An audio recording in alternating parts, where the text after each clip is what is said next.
quiero decirles algo antes de empezar.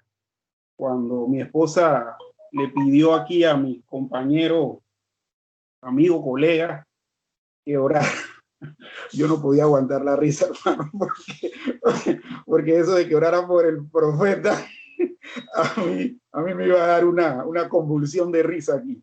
Pero bueno, yo sí de los profetas no es que pronostica hechos, ¿no? Sino que a lo mejor sí dice cosas feas que la gente no quiere escuchar. De eso sí, a lo mejor soy yo. Y que, bueno, Dios me mantenga en esa línea. Hermanos, en la mañana de hoy,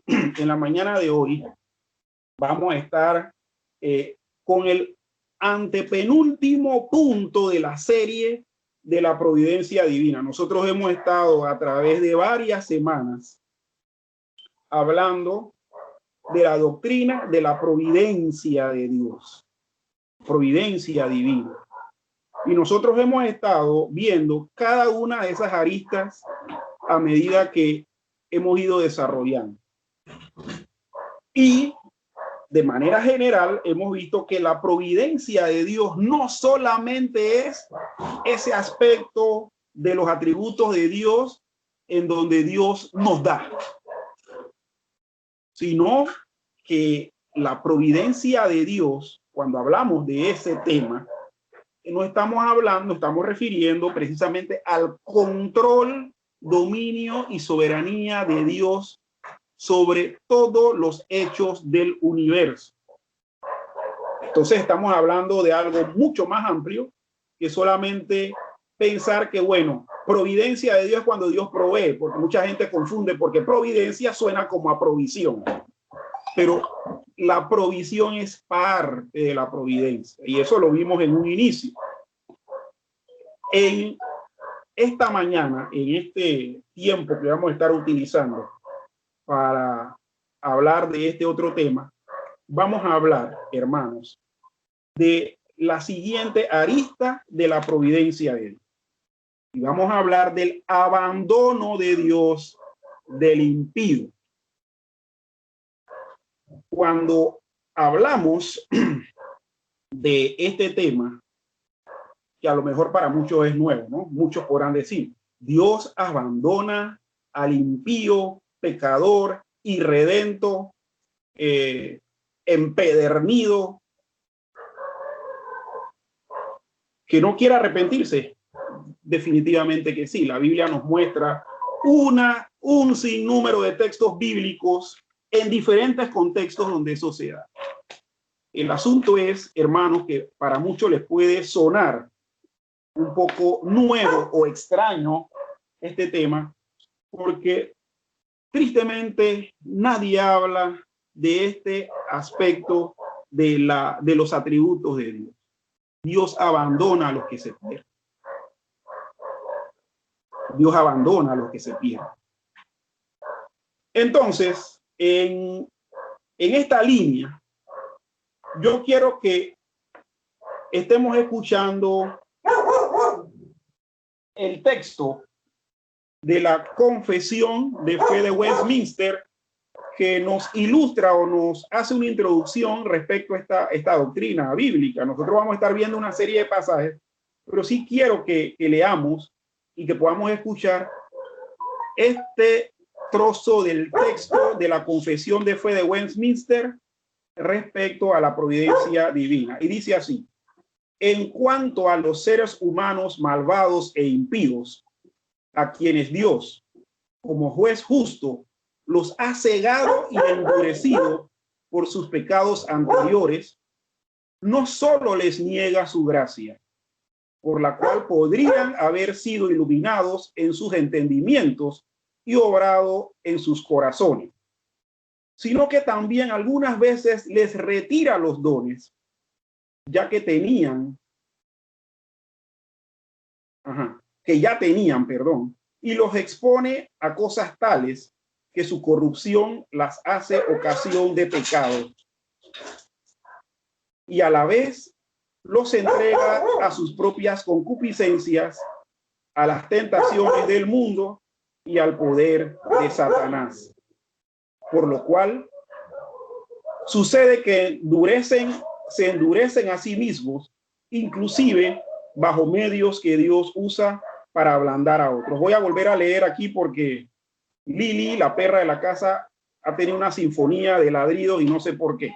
Dice, en cuanto a los seres humanos malvados e impíos, a quienes Dios, como juez justo, los ha cegado y endurecido por sus pecados anteriores, no solo les niega su gracia, por la cual podrían haber sido iluminados en sus entendimientos y obrado en sus corazones, sino que también algunas veces les retira los dones que ya tenían y los expone a cosas tales que su corrupción las hace ocasión de pecado, y a la vez los entrega a sus propias concupiscencias, a las tentaciones del mundo y al poder de Satanás. Por lo cual sucede que se endurecen a sí mismos, inclusive bajo medios que Dios usa para ablandar a otros. Interesante, hermanos, este trozo de la Confesión de Fe de Westminster. Y bueno, para los que no saben lo que estoy leyendo, yo estoy leyendo el capítulo 5 de la Confesión de Westminster. La Confesión de Westminster fue un documento que se formula en el siglo XVI, en el siglo XVII, perdón, 1625 más o menos, en donde en Inglaterra el Parlamento inglés convoca a todos los sabios y ministros religiosos del que iba a llamarse posteriormente Reino Unido de Gran Bretaña, entre los cuales invita a los ministros de Escocia. Inglaterra acababa de tener una guerra con Escocia, y parte de las fórmulas de paz que en esa época se dieron fue invitar a todos aquellos ministros que estaban luchando por libertad religiosa, invitarles al Parlamento y que en 3 años y medio ellos desarrollaran un documento en el cual pudieran plasmar su fe. Este documento llamado Confesión de Fe de Westminster es precisamente la confesión de fe de la denominación presbiteriana, que se origina obviamente en Escocia y que posteriormente, bueno, llega a América a través de los puritanos del Reino Unido. En este trozo de la confesión estamos leyendo que los seres humanos que son malvados e impíos, Dios los ciega y los endurece por sus pecados, y que no solo les niega su gracia, por la cual muchos son iluminados, sino que a esto les hace de una manera u otra que endurezcan su corazón. Y no solamente eso, hermano, sino que también les retira los dones o las facultades que ya tenían y los expone a situaciones tales que la corrupción que hay en el corazón de esos hombres malvados e impíos les va a llevar a caer en el pecado. Y que a la vez de todo esto, Dios los entrega a sus propias pasiones, concupiscencias, a las tentaciones del mundo y al poder mismo de Satanás. Y lo que ocurre al final, como resultado, es que el ser humano endurece a sí mismo su corazón, inclusive bajo situaciones que a otro ablanda. Entonces, esto de la providencia de Dios que hemos leído, si lo vemos desde la definición que hemos estado diciendo, la definición teológica de Dios, de providencia de Dios o providencia divina, es el control, manejo y soberanía que Dios tiene de los actos y hechos del universo. Si lo vemos en vista de esa definición, entonces sí vamos a poder entender que definitivamente Dios a unos les facilita el creer y a otros se los dificulta. Pero para eso, hermanos, más que ver esta declaración de fe de Westminster, vamos a estar leyendo la misma palabra de Dios que nuestra regla, nuestra norma de fe y conducta. Primeramente, mis hermanos, vamos a estar viendo este aspecto de Dios cegando y endureciendo a hombres malvados. Y vamos a estar yéndonos precisamente a la carta del apóstol Pablo a los Romanos, capítulo 1, versículos 24 al 28, pasaje que nos leyó el pastor Xavier hace un rato. Y este pasaje, quiero nada más hacer un contexto, o sea, llevarlos al contexto. En este pasaje total, capítulo 1, Pablo está hablando del poder del evangelio para salvar y de la culpabilidad del hombre. Pablo empieza en este aspecto de la culpabilidad del hombre, mis estimados hermanos, diciendo que la ira de Dios se revela desde el cielo contra toda impiedad e injusticia humana, y que el hombre entonces, por esa impiedad e injusticia, no conociendo a Dios, no le quiere dar gloria, sino que cambia totalmente todo el designio de Dios en cuanto al comportamiento humano. Y una de las grandes muestras de esa culpabilidad y de ese distanciamiento en cuanto a obedecer a Dios en lo que Dios desea, es lo que Pablo menciona de que las mujeres dejaban el uso natural. Y esto lo que quiere decir, hermanos, es que ya en la época de Pablo, el lesbianismo era un asunto muy dado y muy marcado. Y Pablo también menciona y dice que aún los hombres cambiaron el uso natural de sus mujeres y se encendían en lascivia hombres con hombres. Es decir, además de lesbianismo, había homosexualidad de varones. Y leo nuevamente este pasaje que dice, por lo cual también los entregó a la inmundicia en las concupiscencias de sus corazones, de modo que deshonraron entre sí sus propios cuerpos, ya que cambiaron la verdad de Dios por la mentira, honrando y dando culto a las criaturas antes que el Creador, el cual es bendito por los siglos. Amén. Por esto Dios los entregó a pasiones vergonzosas, pues aún sus mujeres cambiaron el uso natural por el que es contra naturaleza. Y de igual modo, también los hombres, dejando el uso natural de la mujer, se encendieron en su lascivia unos con otros, cometiendo hechos vergonzosos hombres con hombres y recibiendo en sí mismos la retribución debida a su extravío. Y como ellos no aprobaron tener en cuenta a Dios, Dios los entregó a una mente reprobada para hacer cosas que no convienen.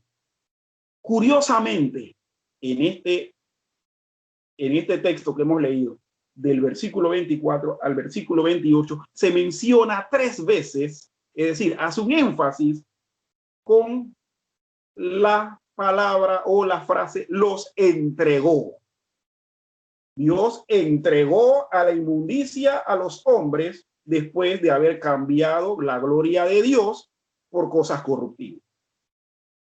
Dios los entregó a pasiones vergonzosas cuando las mujeres empezaron a cometer actos de lesbianismo. Y también Dios los entregó a una mente aprobada porque el ser humano no aprobó tener en cuenta a Dios.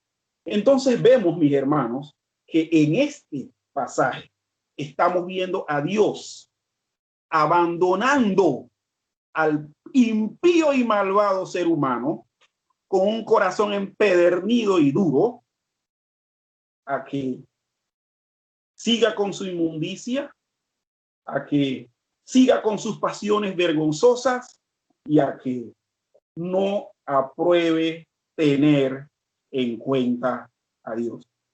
¿Qué es lo que podemos muchas veces ¿Qué es lo que podemos decir realmente de estas palabras del apóstol Pablo a los romanos? Es que Dios, mis hermanos, no va a perder el tiempo con la humanidad que no merece la clemencia de Dios y la va a dejar a su suerte. Miren que aquí, mis estimados, no hemos siquiera profundizado teniendo un análisis exegético que nos duraría toda la mañana y toda la tarde. Simplemente estamos mencionando que Dios los entregó. Como diríamos en buen panameño, Dios los soltó, allá que te lleve la corriente. Y ese abandono de Dios, cegando y endureciendo a los hombres malvados,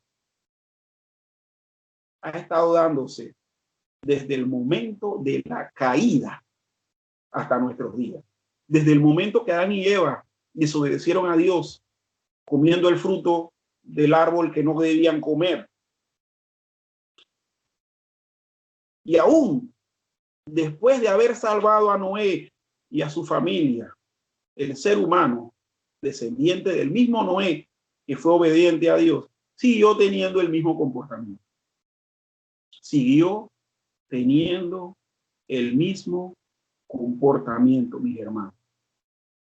Y cuando leemos también el capítulo 11 de aquí de la epístola a los romanos, quiero que me acompañen al capítulo 11 de Romanos. Capítulo 11, versículos 7 y 8. Miren lo que dice. ¿Qué pues? Lo que buscaba Israel no lo ha alcanzado, pero los escogidos sí lo han alcanzado y los demás fueron endurecidos, como está escrito. Dios les dio espíritu de estupor, ojos que no vean y oídos con que no oigan hasta el día de hoy. Miren, aquí estamos viendo algo en el capítulo 11 de Romanos y es respecto al remanente de Israel. El tema de Pablo es Israel, la nación de Israel. Desde el capítulo 9 Pablo empieza a hablar de Israel hasta el capítulo 11 al final. El tema es Israel, pero en estos precisos dos versículos que acabamos de leer y mencionar, estamos viendo que Pablo habla de que Dios endureció a los israelitas para que usted y yo, que no somos israelitas, tuviésemos oportunidad de escuchar la palabra de Dios en este tiempo y poder lograr la salvación que los israelitas, hebreos o judíos buscan afanosamente todos los sábados leyendo la ley y tratando de cumplirla. Una cosa característica del pueblo israelita, del judío en la actualidad, es que desprecia el sacrificio de Cristo en la cruz. Eso es endurecimiento. Pablo dice, bueno, endurecimiento en parte, pero al fin y al cabo endurecimiento. Dios, el mismo Dios que hemos visto tratar al ser humano de la forma que lo trata en el capítulo 1, nos está diciendo Pablo que también soltó a su pueblo escogido, porque era ya tiempo de que el resto de la humanidad, usted y yo, pudiésemos creer. El pueblo de Israel, ¿por qué va a ser juzgado? Por no haber podido cumplir la ley en exactitud. Lo que yo más creo, hermanos, es que el pueblo de Israel va a ser juzgado por haber desechado al Mesías, por haber desechado al Cristo. Es más, todavía estar manteniendo la idea de que el Mesías de ellos no ha llegado y que Jesús de Nazaret era un impostor. Mis estimados hermanos, Dios ciega totalmente y endurece el corazón de los hombres malvados. Pero también nosotros vamos a ver esto del abandono de Dios al pecador empedernido y malvado cuando Dios niega su gracia impidiendo que se convenzan Y quiero que me acompañen. Hermano, vamos a estar viendo muchos pasajes de la Biblia. Así que, de todos modos, si usted no lo puede encontrar, esto va a quedar grabado y esto yo lo voy a poder compartir después. Pero quiero que me acompañen a Deuteronomio. Deuteronomio es el quinto libro de la Biblia. Deuteronomio capítulo 29, versículo 4. Deuteronomio capítulo 29, versículo 4. Y aquí leemos lo siguiente. Leemos. Pero hasta hoy Jehová no os ha dado corazón para entender, ni ojos para ver, ni oídos para oír. Vuelvo y leo. Pero hasta hoy Jehová no os ha dado corazón para entender, ni ojos para ver, ni oídos para oír. ¿A quién se está refiriendo o de quiénes se está refiriendo la Biblia en este versículo 4? La Biblia está haciendo alusión al pueblo de Israel cuando Dios los junta a todos y hace un pacto en Moab.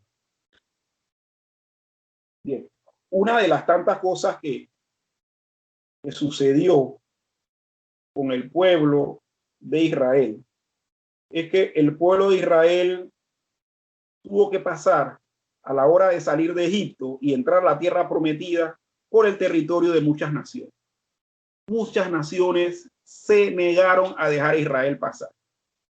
Nosotros sabemos que tuvieron problemas con los edomitas, con los moabitas, con los amonitas, con los de Basán, con los de Esbón, y eso fue intento de paso, guerra que se formaba porque no querían dejarlos pasar. Y posiblemente era porque ya habían escuchado lo que había acontecido con el grandioso y poderoso ejército egipcio, que al tratar de perseguirlos había quedado todos ahogados en el medio del mar.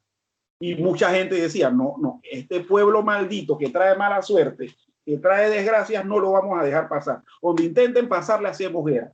Bueno, en vista de todo eso, el pueblo de Israel pasa, ingresa, y Dios los reúne y hace un pacto con ellos. Moisés llama a todo Israel y les dice, vosotros habéis visto todo lo que Jehová ha hecho delante de vosotros en tierra de Egipto, a Faraón y a todos sus siervos y a toda su tierra, las grandes pruebas que vieron vuestros ojos, las maravillas, las señales, perdón, y las grandes maravillas.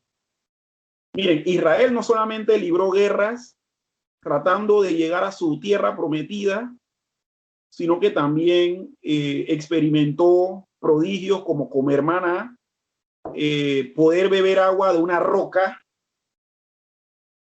En muchas situaciones comieron carne cuando no había. Recuerdan el momento en que ellos se quejaron por carne y el Señor de manera milagrosa hizo que desaparecieran una parvada de codornices y comieron carne. Es más, hermano, los israelitas llegaron a decir justo después de cruzar el Mar Rojo que Dios los había sacado de Egipto para hacerlos morir en el ejército, en el desierto.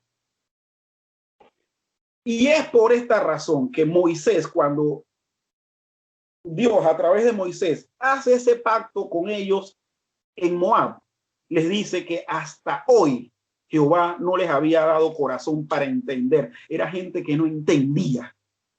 Veían la obra de Dios y sin embargo eran como que si no estuvieran viéndola.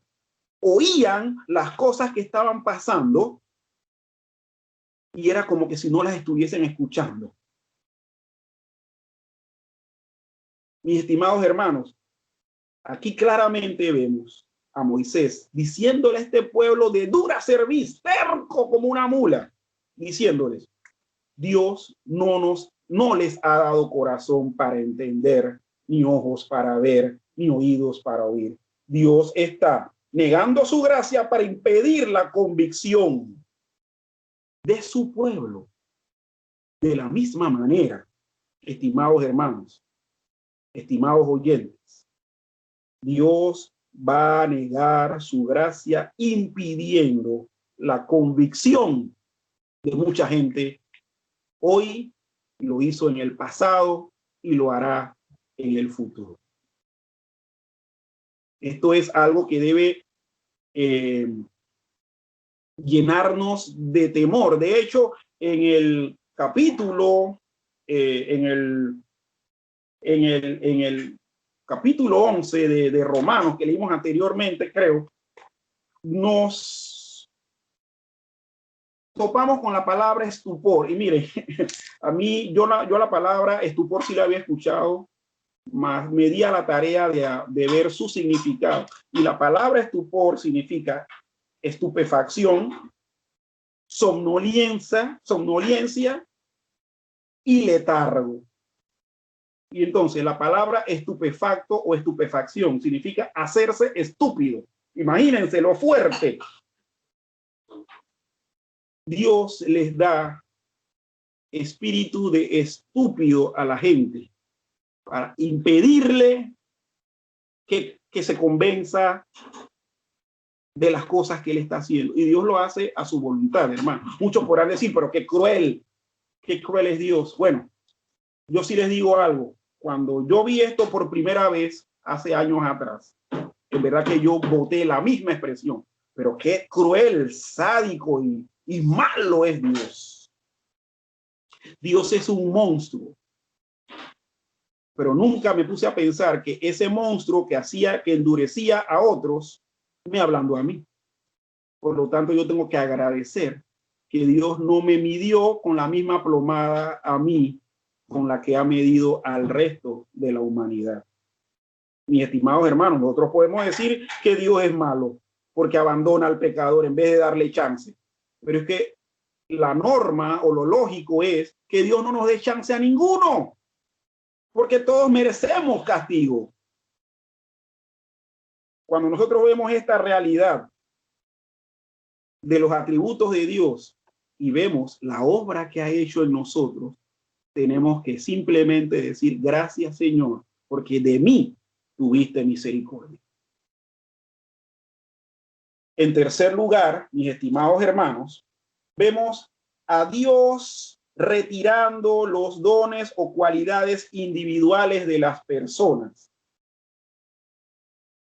Cualidades o facultades que muchas veces pueden ayudar a las personas a entrar en razón. Por aquí vemos Dios retirándola.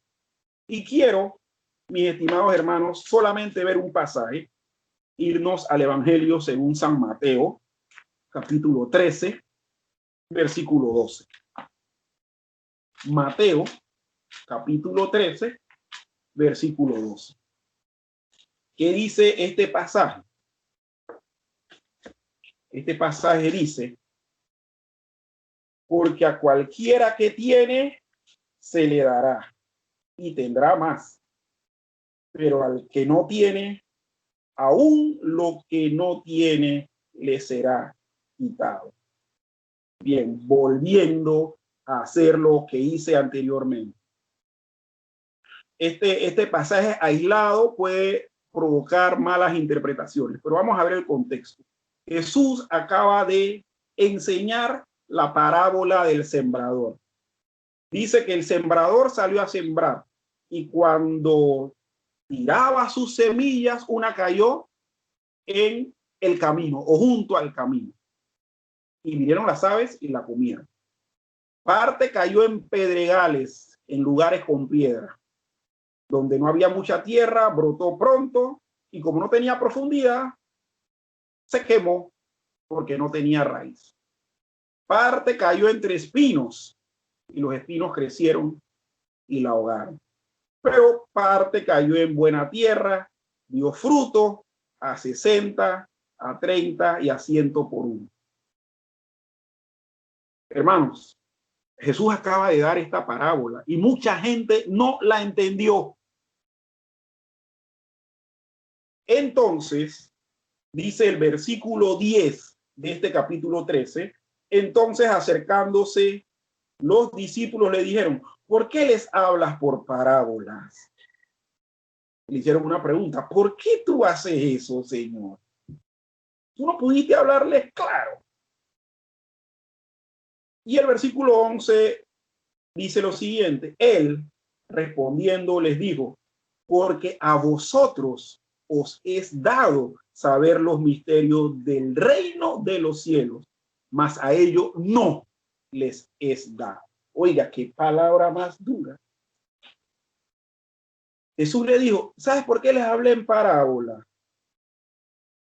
Porque a ellos no les es dado que entiendan. Por lo tanto, si el Padre no quiere que ellos entiendan, yo no voy a romper la regla del Padre. Yo voy a hablarles en parábola para que se enreden más. Sin embargo, a ustedes no les hablo en parábola porque a ustedes sí les he dado entender las cosas del reino, los misterios. Es más, si les hablo en parábola, muchas veces Jesús les habló en parábola a sus discípulos y se las explicó.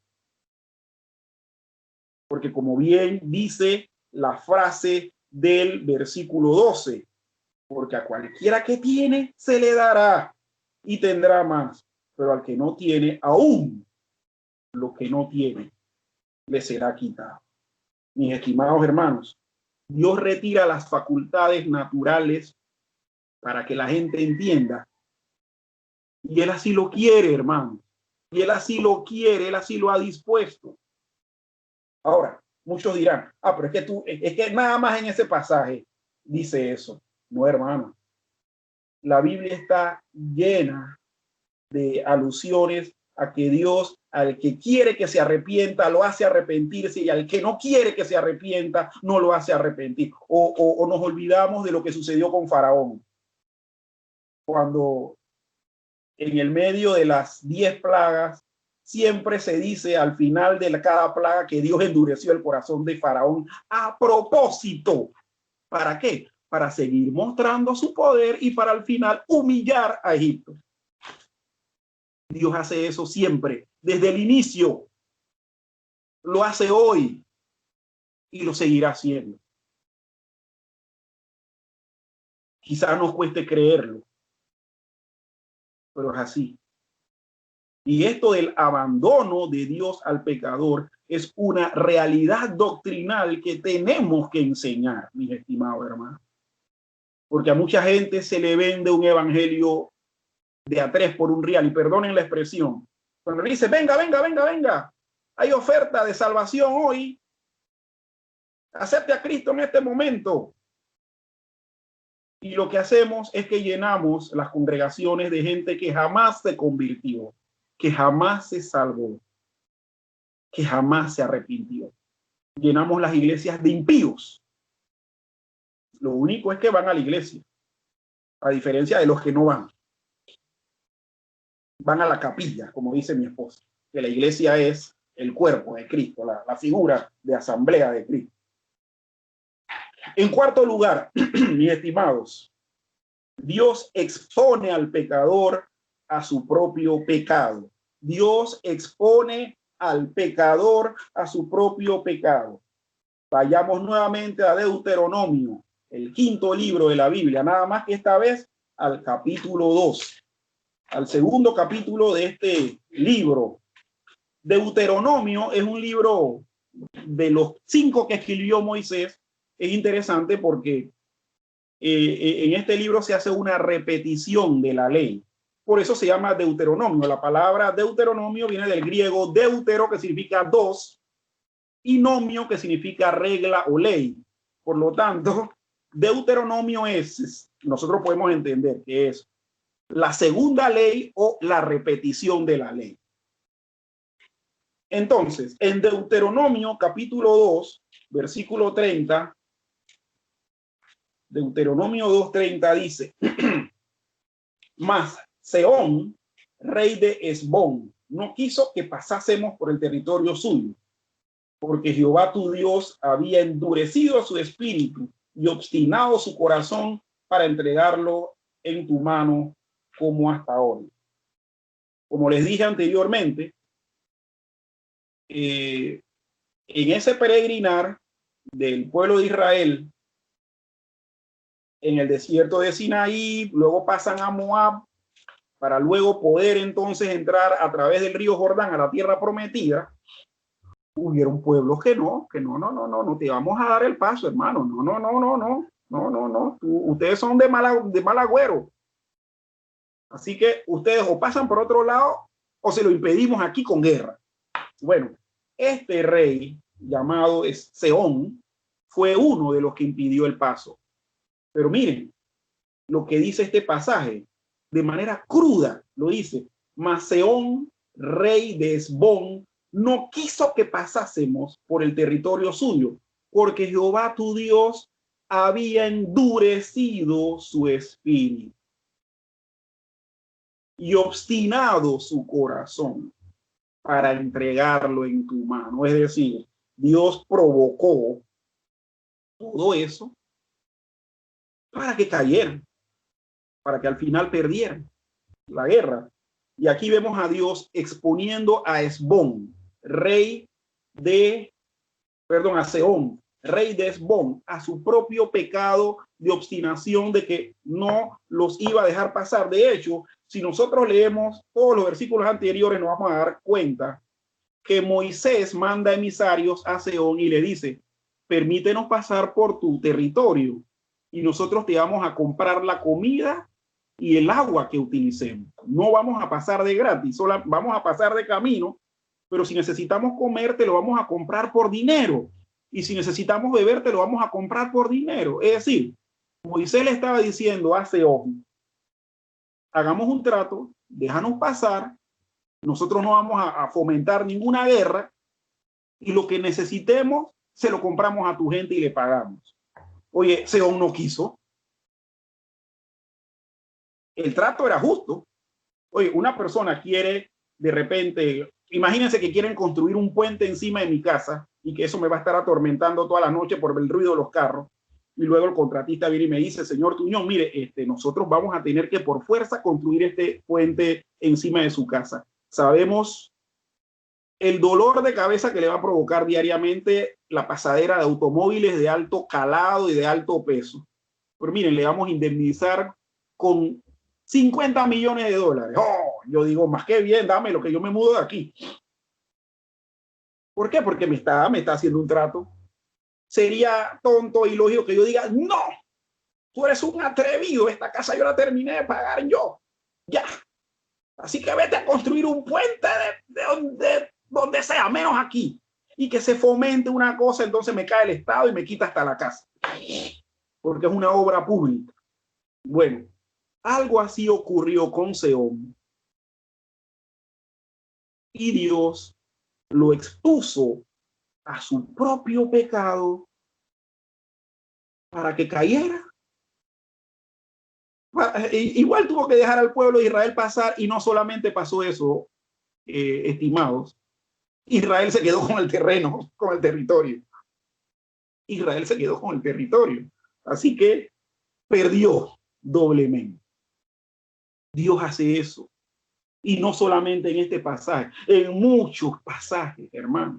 Vemos a Dios obstinando, provocando obstinación y endurecimiento en la mente y corazón de los individuos. En quinto lugar, antes de pasar al quinto punto, quiero que me acompañen a Segunda de Reyes 8. Segunda de Reyes. Segunda de Reyes está después de Primera de Reyes, después de Primera de Samuel, Segunda de Samuel. Entonces vamos, Segunda de Reyes, capítulo 8. Segunda de Reyes, capítulo 8, versículos 12 y 13. Segunda de Reyes 8, 12 y 13 dice: entonces le dijo a Asael: ¿por qué llora mi señor? Y él respondió: porque sé el mal que harás a los hijos de Israel, a sus profetas, a sus fortalezas, pegarás fuego, a sus jóvenes matarás a espada y estrellarás a sus niños y abrirás el vientre a sus mujeres que estén encintas. Y Asael dijo: pues, ¿qué es tu siervo, este perro, para que haga tan grandes cosas?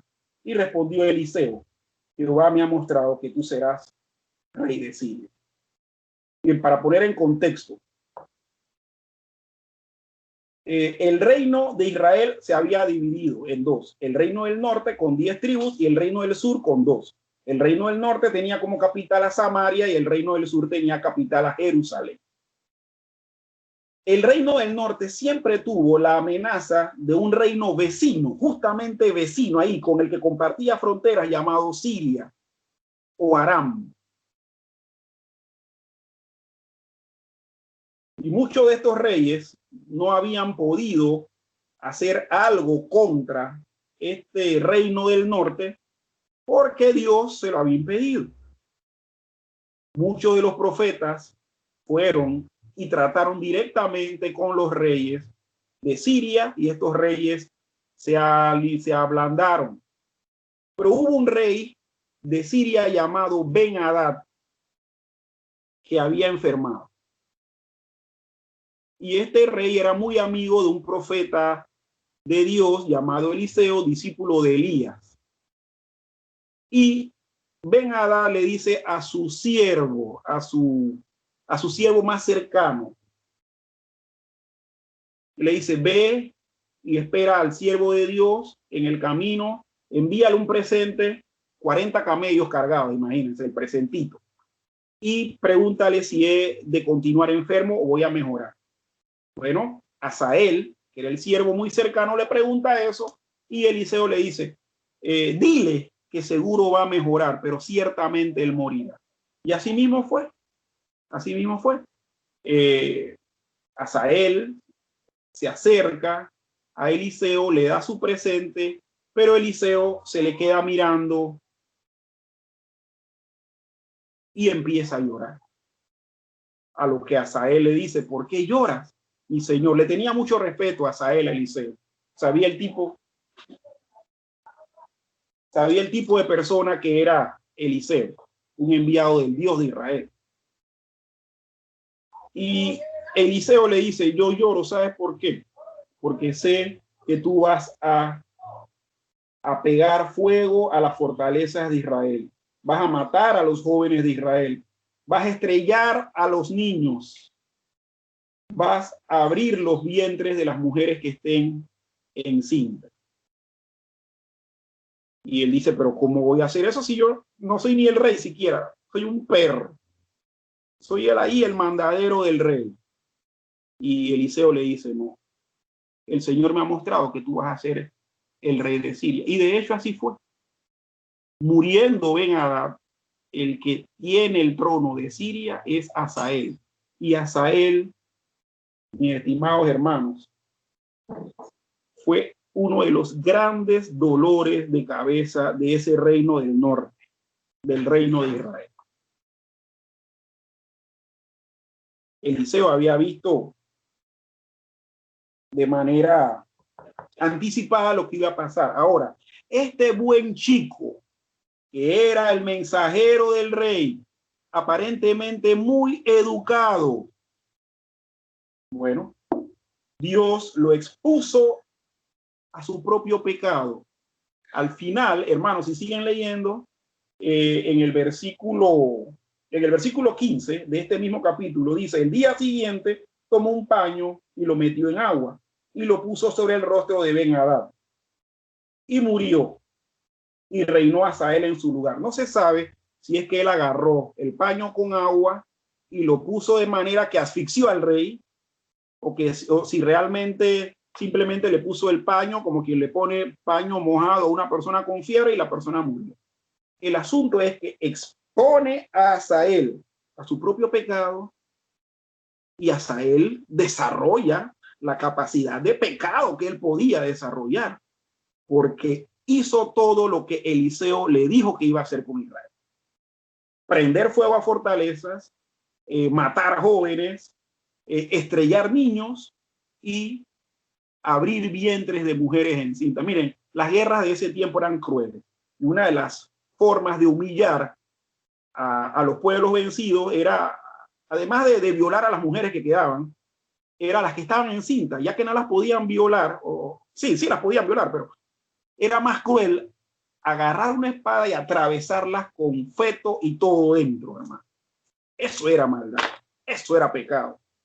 Y Dios expuso a Asael, como les dije, ese hombrecito que vemos aquí que parece muy educado, como un buen miembro de la corte de un rey de Siria. Y sabemos que la gente del Medio Oriente es muy educada. Hermanos, Dios expone al pecador a su propio pecado. Entonces, en quinto lugar, Dios entrega al pecador al poder de Satanás y a sus propias concupiscencias. Hermanos, leamos el Salmo 81, versículos 11 y 12. Salmo 81, versículos 11 y 12. Salmo 81 dice, versículos 11 y 12, dice, 81, perdón, dice, pero mi pueblo no oyó mi voz, e Israel no me quiso a mí, los dejé, por tanto, a la dureza de su corazón, caminaron en sus propios consejos. Dice que esto que acabamos de mencionar, Dios entrega al pecador, a sus concupiscencias. Bueno, Dios dejó a su pueblo Israel, como vemos que lo hizo de manera reiterada a lo largo de la historia de Israel, a la dureza de su propio corazón. Los entregó a su propia concupiscencia. Concupiscencia significa a sus propios deseos, a su propia pasión. Bueno, aquí el versículo 12 dice, los dejé por tanto a la dureza de su corazón. Caminaron en sus propios consejos. Pero quiero que me acompañen a Segunda Tesalonicenses. Segunda Tesalonicenses. Esto es en el Nuevo Testamento. Capítulo 2. Segunda Tesalonicenses. Capítulo 2, versículos 10 al 12. Segunda Tesalonicenses 2, 10 al 12. Y miren lo que dice. Y con todo engaño de iniquidad para los que se pierden. Prestemos atención a eso, a los que se pierden. Por cuanto no recibieron el amor de la verdad para ser salvos. Por esto Dios les envía un poder engañoso para que crean la mentira, a fin de que sean condenados todos los que no creyeron a la verdad, sino que se complacieron en la injusticia. ¿Cuál es el tema que está tratando Pablo con la iglesia en Tesalónica? Es el tema de la manifestación del hombre de pecado, a lo que los grandes estudiosos le llaman el anticristo. La primera mención del anticristo, del que es contra Dios y se opone a todo lo que se llama Dios o es objeto de culto. Este ser humano, etcétera, o este sistema, dice la Biblia, el versículo 9 de este pasaje dice que cuyo advenimiento, o sea, la venida de esa persona va a ser por obra de Satanás, con gran poder y señales y prodigios mentirosos, y con todo engaño de iniquidad para los que se pierden, por cuanto no recibieron el amor de la verdad para ser salvos. Dios va a entregar, así como Pablo está diciendo, que a mucha gente le va a entregar al engaño del anticristo. Y no necesariamente tiene que estar la presencia del anticristo física, sino hay ideas, conceptos anticristianos que se están dando y que la gente los está cogiendo. Miren, el aborto, la legalización del aborto, el matrimonio homosexual y lésbico, las operaciones para cambiarse de sexo. Esos son engaños totalmente anticristianos, porque es el cristianismo, es la única religión en este planeta, hermano, que le ha dado valor a la moral y a las buenas costumbres. Entonces, todo este sistema de pensamiento y aún una persona como el anticristo, cuando venga, va a haber mucha gente que se va a arrodillar y la va a aplaudir. ¿Por qué? Porque Dios les envía a ellos un poder engañoso. las personas van a caer en el engaño. ¿Por qué? Porque Dios las va a entregar al mismo Satanás, para que Satanás, con todos sus artificios, con los cuales él es experto, los puede engañar y ninguno se salve, sino que sean condenados todos, como bien dice el versículo 12. Mis estimados, miren, lo que hemos desarrollado hasta ahora nos debe llevar a reflexión. Si eso es lo que realmente debiese pasar con todos los seres humanos y que Dios hace con la mayoría, nos debe llevar a reflexionar. ¿Por qué?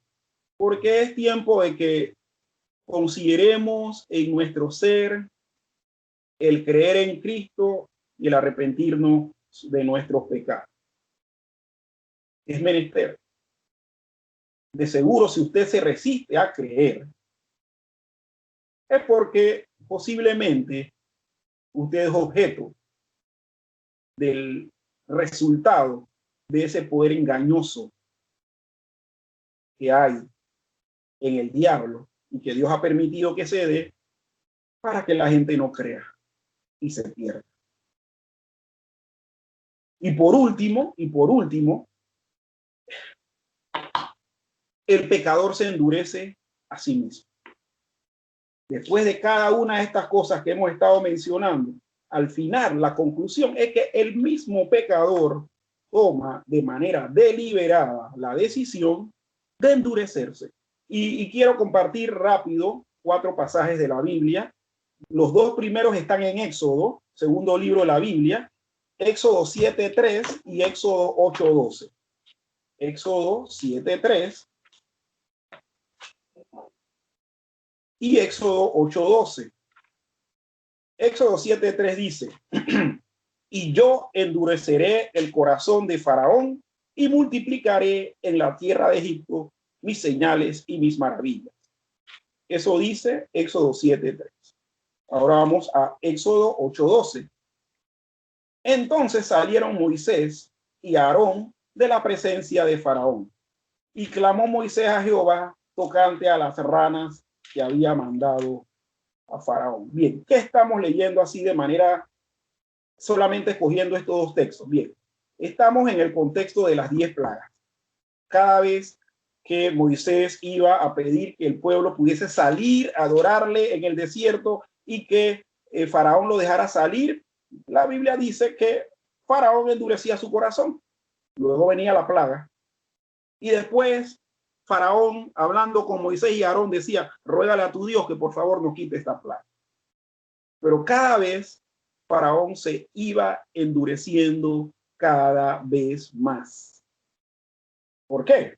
Porque el capítulo 7, versículo 3 dice que dice Dios diciéndole a Moisés: y yo endureceré el corazón de Faraón y multiplicaré en la tierra de Egipto mis señales y maravillas.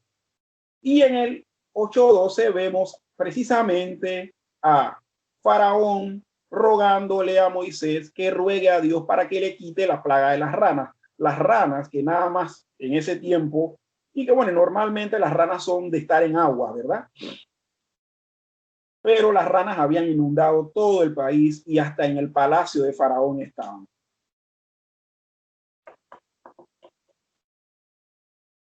Y las ranas se murieron después que Moisés rogó a Dios y apestaron el país. Pero hermanos, miren, ni aún así Faraón tomó escarmiento. Ni aún así Faraón decidió hasta el final de todas las plagas, hasta después que vino el ángel de la muerte matando a los primogénitos, en dejar ir a Israel. Y miren, y después que los dejó ir, fue a perseguirlos, y ahí fue donde murieron todos en el mar. O sea, llega el momento, mis estimados, que el ser humano decide no hacerle caso a él. Yo espero que ninguno de nosotros esté en esta situación. En Segunda de Corintios, y ya estamos terminando. Segunda de Corintios, capítulo 2. Segunda epístola a los Corintios. Capítulo 2, versículos 15 y 16.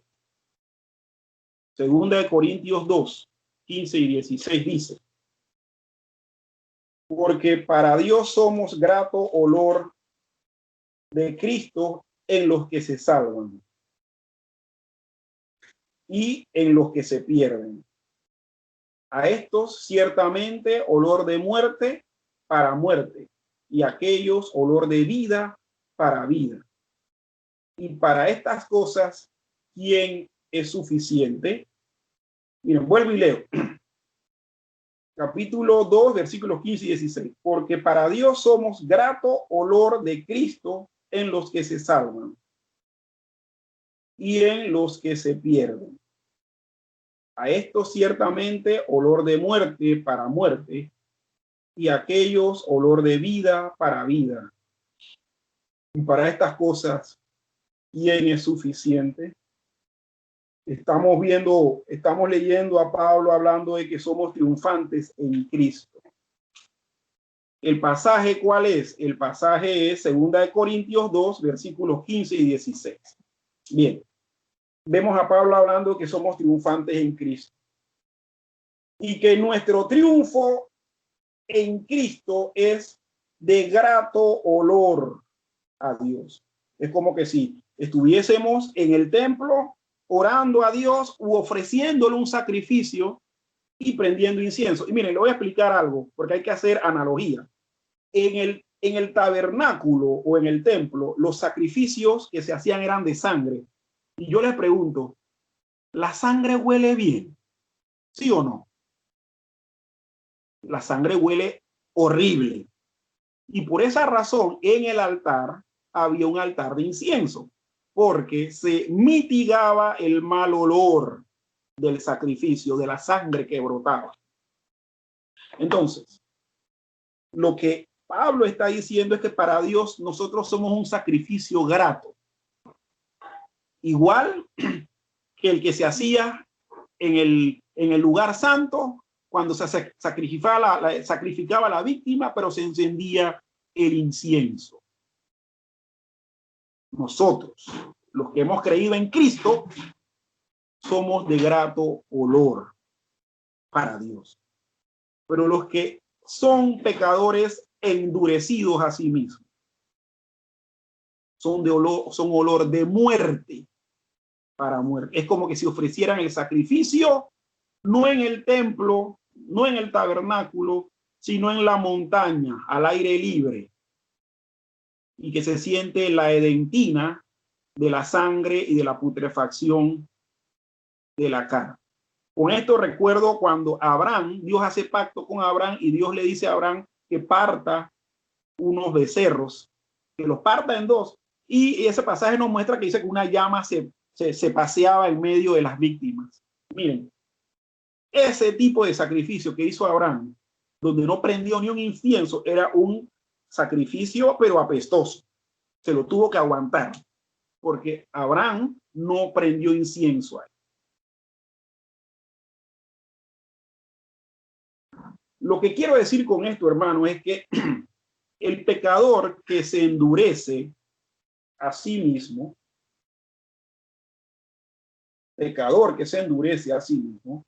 representa para Dios un mal olor que él va a rechazar. Yo no sé si nosotros, bueno, los que somos panameños, la hermana Ana Camilo no es panameña, pero aquí en Panamá sucedía algo con los buses. Los buses nuestros eran buses escolares de segunda mano que venían de Estados Unidos y que se tenían que abrir y cerrar las ventanas de manera manual. Cuando llovía, todo mundo tenía que cerrar esas ventanas. Y hermano y hermana, cuando el grajo se prendía en ese bus, eso era una cosa que, Dios mío. Mire, y más si a alguien le daba por ventosearse, santo Dios. Bueno, ninguno de nosotros creo que recibió con agrado esos olores que podían quedarse circulando en el bus en esas circunstancias. Bueno, a Dios tampoco. El corazón endurecido es algo que Dios rechaza porque le repugna. Y por último, ya para terminar, Primera de Pedro, vamos a ir a la primera epístola del apóstol San Pedro, capítulo 2, versículos 7 y 8. Primera de Pedro, capítulo 2, versículos 7 y 8. Dice: para vosotros, pues, los que creéis, Él es precioso. Pero para los que no creen, la piedra que los edificadores desecharon ha venido a ser la cabeza del ángulo y piedra de tropiezo, roca que hace caer, porque tropiezan en la palabra siendo desobedientes, a lo cual fueron también destinados. Vuelvo y leo.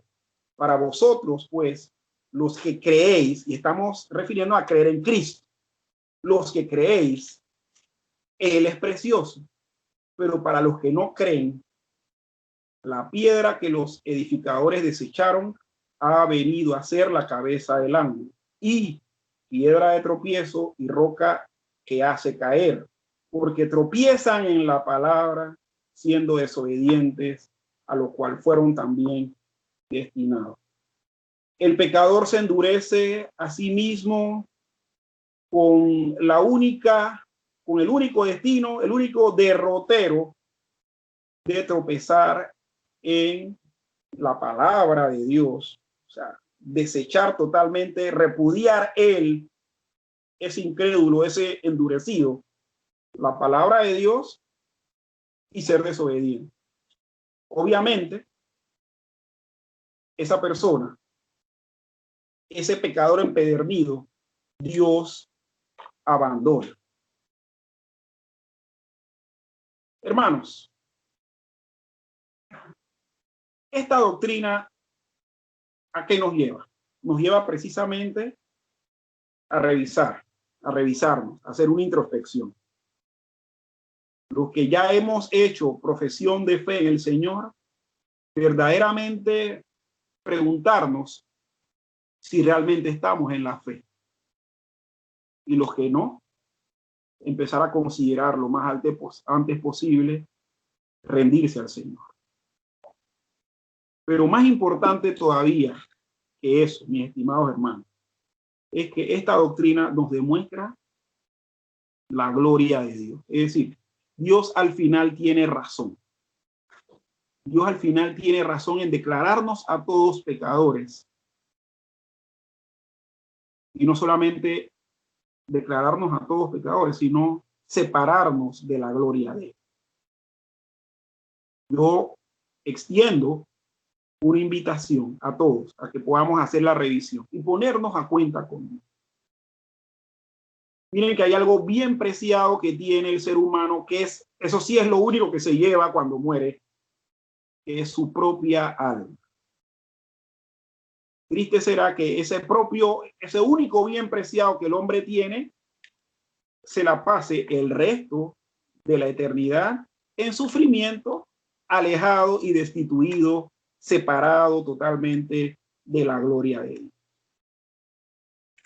Así que les dejo con esto a todos mis estimados hermanos, esperando pues que la palabra de Dios expuesta hasta ahora sea de bendición pues para cada uno de nosotros.